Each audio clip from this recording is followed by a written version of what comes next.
Hello everyone and welcome to another, episode of Bogle Opens a Set Booster of Commander Legends Dungeons & Dragons Battle for Baldur's Gate to hype up the upcoming deck building stream on Sunday.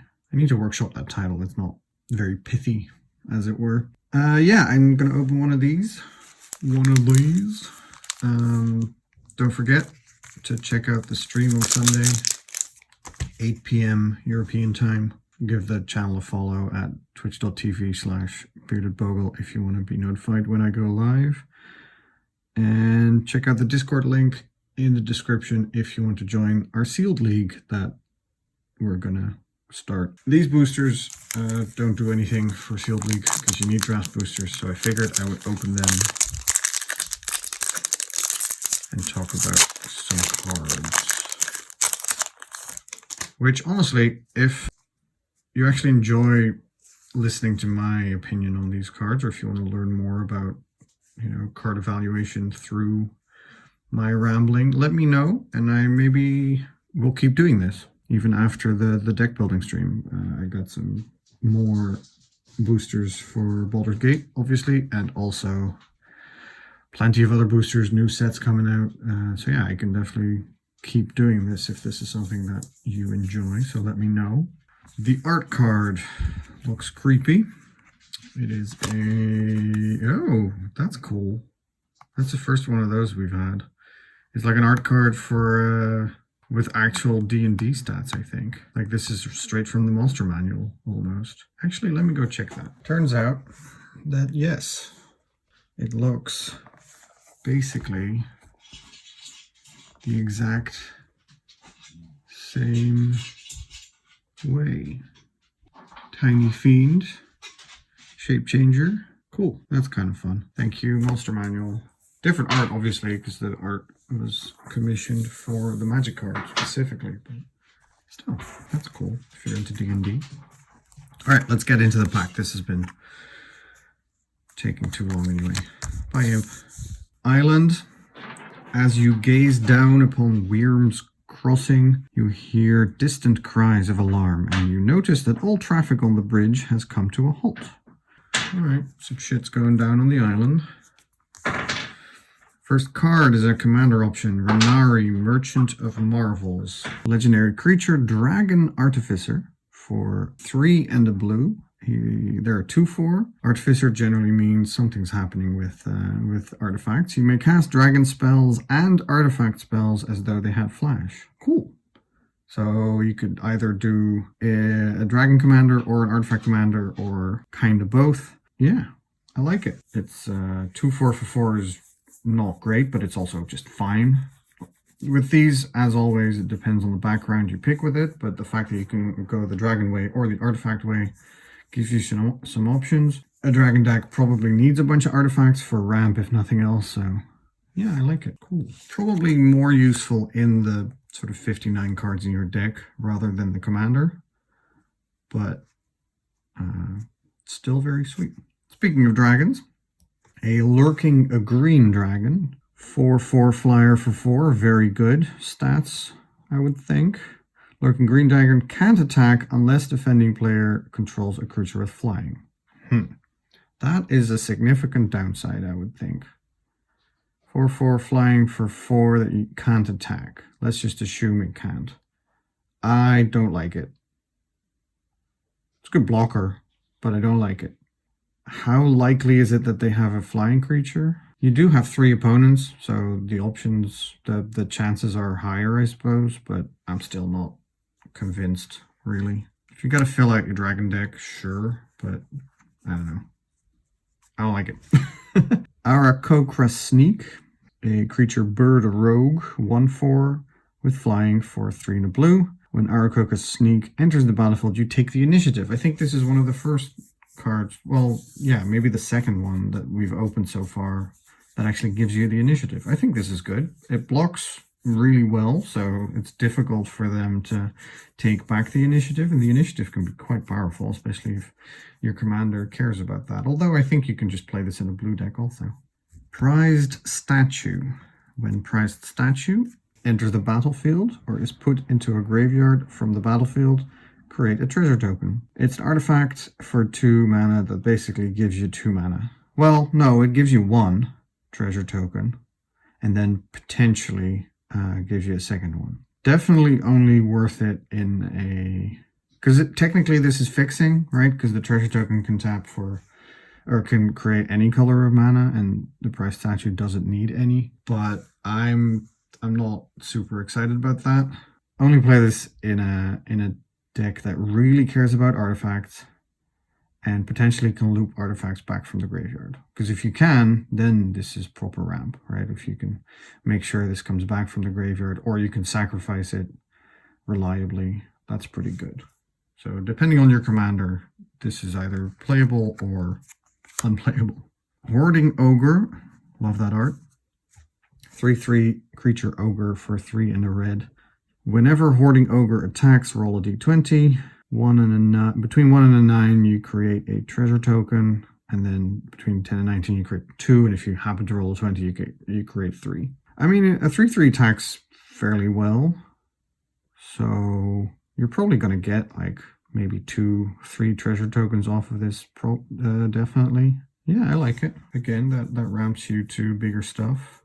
You get the treasure token on attacks, so before damage, you have the treasure tokens to use to play combat tricks to make sure your ogre, punches through or stays alive. So that's pretty good. Yeah, I would play this, especially in a deck that wants to ramp or wants to really attack hard or wants to create artifacts. Two-handed axe. Artifact equipment for 2 and a red. Whenever equipped creature attacks, double its power until end of turn. Equipped for 1 and a red. But it also has an adventure side. Sweeping Cleave for 1 and a red instant. Target creature you control gains double strike until end of turn. So in case you don't know how an adventure works, you can cast the adventure side, then you exile this card, and you may cast the artifact side later whenever you feel like it from exile. Well, whenever you can cast an artifact. If you cast the artifact first, the adventure just isn't there unless you somehow get this back into your hand. I think it's cool. Again, this would work very well on a Hoarding Ogre.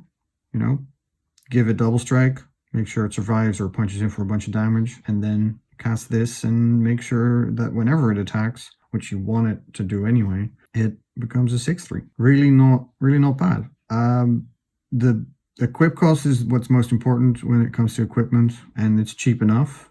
The fact that it doesn't give an inherent power of toughness bonus is a little annoying. So yeah, you do want this in a deck that actually really wants to attack. But in a deck that wants to attack, in a commander deck where the commander wants your creatures to attack, I think this is playable for sure. Dungeoneer's Pack. An artifact for 3 mana. Dungeoneer's Pack enters the battlefield tapped. And for 2 and tap, sacrifice it. You take the initiative, gain 3 life, draw a card, and create a treasure token. Activate only as a sorcery. That does a lot. Is it enough? I think that depends on the deck. Again, if you want to be able to... If you are able to get this back from the graveyard and do it again, that's cool. It's basically 5 mana for all of that, and it takes 2 turns to do it. But it splits up the cost, so that's nice. Yeah, I think this is cool. Do I put this in every deck? Probably not. It replaces itself. It ramps a little bit. Taking the initiative, especially the first time, also ramps you because the first part of the dungeon you get a basic land. I don't know.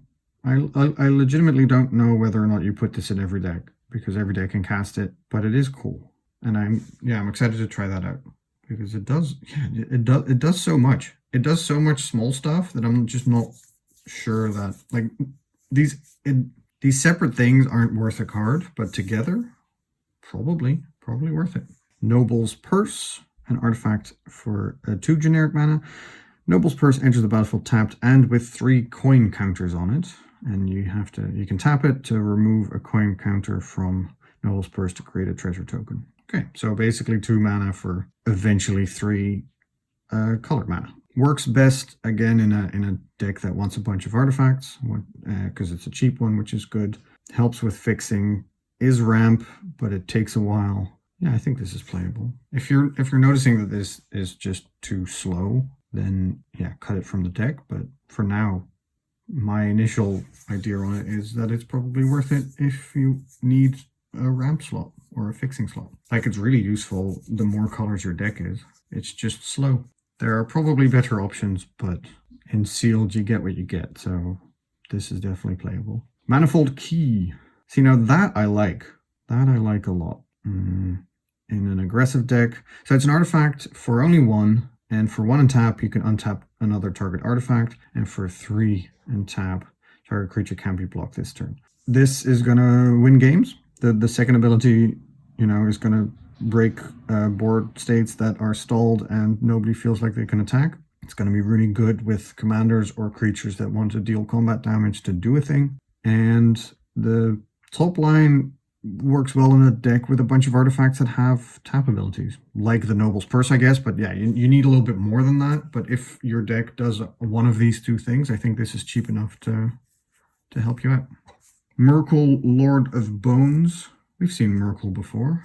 Legendary creature, God, 7/5, 4 white, black, and green. So 7 mana in total for a commander, so not a cheap one. As long as your life total is less than or equal to half your starting life total, Merkle, Lord of Bones is indestructible. That's just this set's God mechanic, so you don't really have to worry about that all that much or build your deck around that. But whenever another non-token creature you control dies, you may exile it. If you do, create a token that's a copy of that card, except it's an enchantment and loses all other card types. I think this is a sweet commander. You want a bunch of creatures that have abilities either triggered or activated or just static stuff, so that when they turn into enchantments, they still do something, right? Because if it's they lose the creature type, so they're not creatures anymore. So if all your creatures just have abilities that trigger on dealing combat damage or attacking and stuff, that's not gonna work.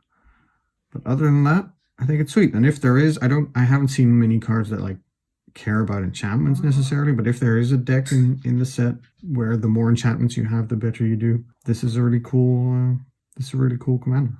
Sweet art too. Far Traveler, a background for 2 and a white legendary enchantment. Commander creatures you own have, at the beginning of your end step, exile up to 1 target tap creature you control, then return it to the battlefield under its owner's control. So this is a perfect background for a Blink commander with a deck full of ETB, enter the battlefield abilities, so that you can re-trigger them. They do need to be tapped, so either, you know, the creature needs to be able to attack or have a tap ability. But yeah, let's say you have a bunch of stuff that attacks. If nothing else, it's your commander you can use this on. I like it. It's probably Blink decks are generally white and blue, so either mono white or white blue, this would work really well. Just depends on the commander you have. Imoen, Mystic Trickster. I will say for Far Traveler, if nothing else, it gives it sort of vigilance, right? Because you do it at the end step, something that tapped because it attacked and then it's untapped again. So yeah, it gives it sort of vigilance. That's not amazing, but it's fine. Imoen, Mystic Trickster, legendary creature, human rogue wizard, 2/3 for 2 in a blue with ward 2, so difficult to kill. At the beginning of your end step, if you have the initiative, draw a card. Draw another card if you've completed a dungeon. Choose a background. So this is one of the commanders that really cares about the initiative, because she does not give the initiative. So you need other cards in your deck to do that. But once you do, that's really powerful. Just getting extra cards. And then the background that you pick with it can definitely work well with the initiative as well. I think that's sweet. I think the initiative can be really powerful. Check what background you have. Make that work. Just don't make this your commander if you don't have a bunch of initiative cards. But that makes sense. Morphic Pool. The rare dual land cycle in this set. It's a land. Morphic Pool enters the battlefield tapped unless you have 2 or more opponents. Since you're playing commander, that's going to be fairly easy. And then it just taps for a blue and a black. Good fixing. Put it in your deck if you're blue and black. And maybe some other colors, but still. Amber Gristle O'Maul. Legendary creature, dwarf cleric. Good name. Gristle O'Maul. 3/3 for 3 and a red with haste. Whenever Amber attacks, you may discard your hand. If you do, draw a card for each player being attacked. Cool. Very aggressive. You'd want to be able to cast all your spells really quickly, empty your hand, and then draw a bunch of cards. I mean, I like it. It's debatable whether or not being so aggressive against all your opponents is a way to win a commander game, because then all three opponents are just going to be ganging up on you, and you're going to spend a lot of resources maybe killing either one person and then dying to your other opponents, or, you know, hurting the other opponents equally, but then not really killing anyone. So it's a little tricky, but I like it. Baseline is basically attack, discard your hand, draw one card, which if you have any cards in your hand that are good, that's not what you want. It's a May ability though, so you don't have to do it. The fact that she has haste is obviously very good. As with all the uncommon monocolored commander options, this lives or dies with a good background and does one thing fairly well, so it really depends. But in general, I think I like this. Cool art, she looks very cool. And this is fucking nothing. Should have taken that out. All right, that was a cool pack. What do I pick if I'm drafting? Probably not Merkel, even though he's cool, because so many colors, I don't want to commit to that early in the draft. If I'm picking a commander, I think out of these three,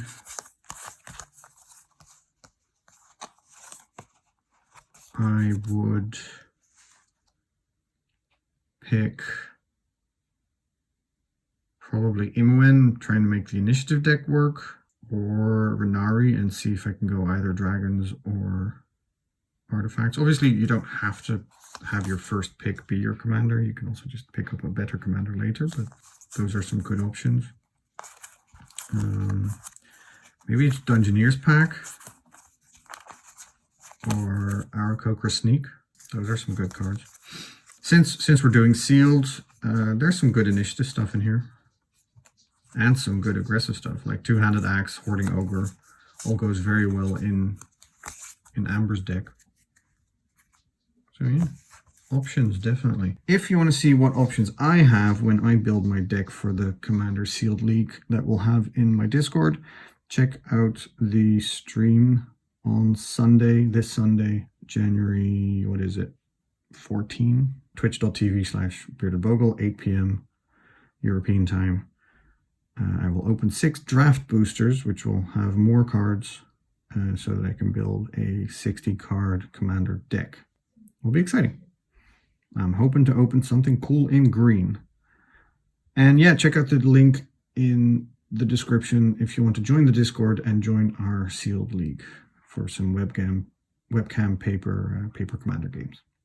Thanks for checking this out. And again, if you like this sort of thing, let me know and I can keep doing it even after the stream with more Baldur's Gate packs or even some packs from other sets. Bye.